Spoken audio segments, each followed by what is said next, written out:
प्रधानमंत्री मोदी इतने बड़े हादसे के बाद भी अपनी चुनावी रोटियां सेकने में मगरूर है? क्या गृह मंत्री अमित शाह इस हादसे की सच्चाई को छिपाने की कोशिश कर रहे हैं? ये सवाल इसलिए क्योंकि आपको बता दें कि जिस वक्त पूरा देश आतंक के साए में पल रहा है, उस वक्त हमारे प्रधानमंत्री ने बेशर्मी की सारी हदें पार कर दी हैं और गृह मंत्री मुंह छिपाते नजर आ रहे हैं, जिसके बाद विपक्ष ने भाजपाइयों की एक न छोड़ते हुए लंका लगाकर रख दी है। नमस्कार, आप देखना शुरू कर चुके हैं 4 PM न्यूज नेटवर्क और मैं हूं आपके साथ प्रगति ठाकुर। आखिरकार एक बार फिर भारतीय जनता पार्टी की खोखली राजनीति का पर्दाफाश हो गया। खबर तो पहले ही निकलकर ये सामने आ गई थी कि पहलगाम हमले के तुरंत बाद प्रधानमंत्री मोदी मृतकों के लिए शोक मनाने से पहले अपनी चुनावी रोटियां सेकने बिहार पहुंचे हैं। लेकिन हद तो तब हो गई जब मोदी जी ने पहलगाम में हुए हादसे को लेकर अपनी मन की बात में भी राजनीतिक एजेंडा सेट कर दिया और अपने परम मित्र अमित शाह को बचाने की पूरी कोशिश कर डाली है, जिसे लेकर बवाल खड़ा हो गया है। विपक्ष ने पीएम मोदी को आड़े हाथों ले लिया है और अब हालत इतनी खराब हो गई है कि प्रधानमंत्री मोदी को आनन फानन में बैठक बुलानी पड़ी है। तो फिलहाल विपक्ष ने ऐसा क्या किया है जिसे लेकर मोदी जी को आनन फानन में मीटिंग बुलानी पड़ी है, आपको बताएंगे। और क्या सच में मोदी पहलगाम हमले से आगामी चुनाव को साधने की तैयारियों में जुटे हैं, उस पर भी आएंगे। लेकिन इन सबसे पहले आप ये खबर देखिए नवभारत टाइम्स की खबर में साफ लिखा है, हर भारतीय का खून खौल रहा, आतंक के खिलाफ पूरा देश एक। पहलगाम हमले पर मन की बात में बोले पीएम मोदी। तो हर बार की तरह इस बार भी रविवार के दिन पीएम मोदी ने मन की बात कही है और मन की बात में पहलगाम हमले को लेकर दुख जताया है। जैसा कि आपने खबर में साफ देखा, लिखा हुआ है कि पीएम मोदी ने हमले को लेकर कहा है कि हर भारतीय का खून खौल रहा है, आतंक के खिलाफ पूरा देश एक हुआ है। और कायदे से अगर देखा जाए तो आपको ये भी याद होगा कि पहलगाम हमले के तुरंत बाद जब प्रधानमंत्री जी कश्मीर छोड़कर बिहार पहुंचे थे, तब भी यही भाषण उन्होंने दिया था।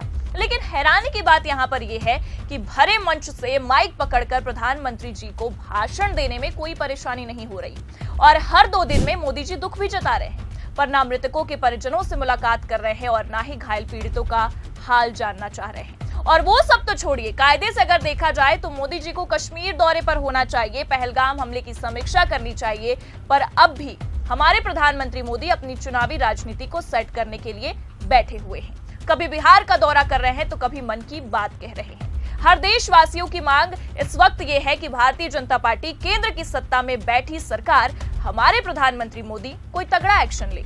लेकिन नहीं, मोदी जी तो एक्शन लेना तो दूर की बात है, इस मुद्दे पर, इस हमले पर बातचीत करने के लिए जो बैठकें बुलाई जा रही हैं, उससे भी नदारद रह रहे हैं।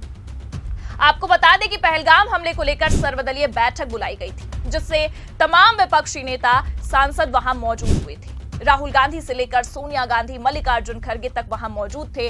लेकिन देश का लीडर, देश के प्रधानमंत्री उस बैठक में नहीं पहुंचे क्योंकि वो बिहार में जनसभाएं कर, रैलियां कर थक चुके थे। देश से ज्यादा उन्हें इस वक्त अपनी कुर्सी प्यारी है, बस इसलिए प्रधानमंत्री जी सभी दलों की बैठक में उपस्थित नहीं हो पाए। लेकिन हाँ, मन की बात में उन्होंने अपना कोटा जरूर पूरा किया है और पहलगाम हमले को लेकर दुख जताते हुए कई बातें कही हैं।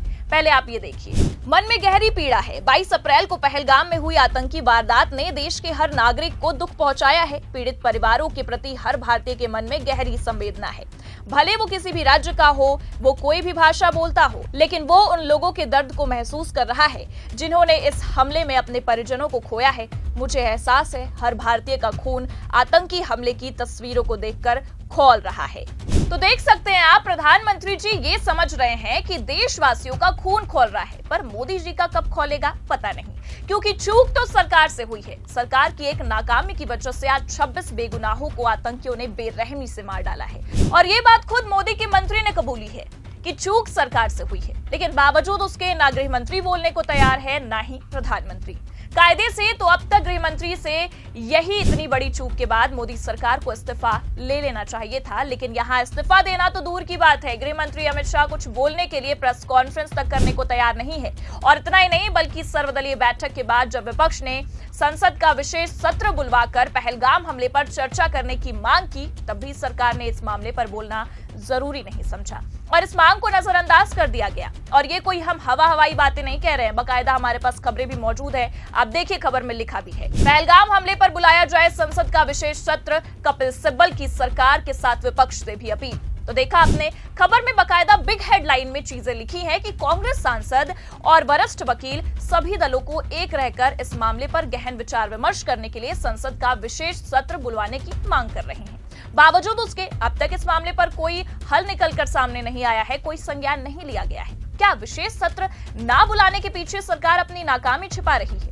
क्योंकि आपको बता दें कि सर्वदलीय बैठक में ही जिस तरह से विपक्ष ने सरकार से सवाल दागे थे, उसके बाद खुद मोदी के मंत्री का बकायदा बयान निकलकर सामने आया कि सरकार और इंटेलिजेंस एजेंसियों से भारी चूक हुई है इस मामले में। हाँ, वो अलग बात है कि बाद में खुद उस बयान को चैनल से डिलीट करवा दिया गया। पहले आप ये वीडियो देखिए। सब पार्टी को बताया कि सब कुछ अच्छा चलते हुए भी ये घटना एक चूक हुई है और इससे सब दुखी है और ऐसा घटना आगे नहीं होना चाहिए।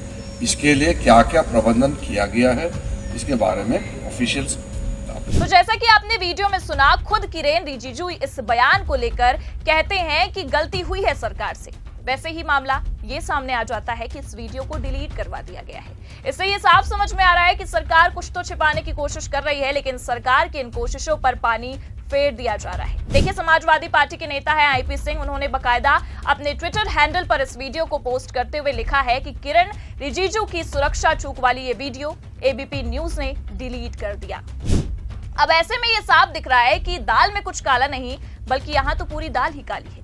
एक तरफ मोदी जी कश्मीर नहीं जा रहे हैं और दूसरी तरफ अमित शाह ने अब तक इस मुद्दे पर सामने से आकर कोई बात नहीं रखी है। और वहीं आप देख सकते हैं कि इस तरह के वीडियो भी डिलीट करवाए जा रहे हैं, ना संसद का विशेष सत्र बुलवाया जा रहा है। ऐसे में ये साफ समझ में आ सकता है कि सरकार कुछ तो छिपाने की कोशिश जरूर कर रही है कि आखिरकार 26 निर्दोषों की हत्या का जिम्मेदार कौन है, गृह मंत्री अमित शाह या पूरा का पूरा भाजपाई तंत्र।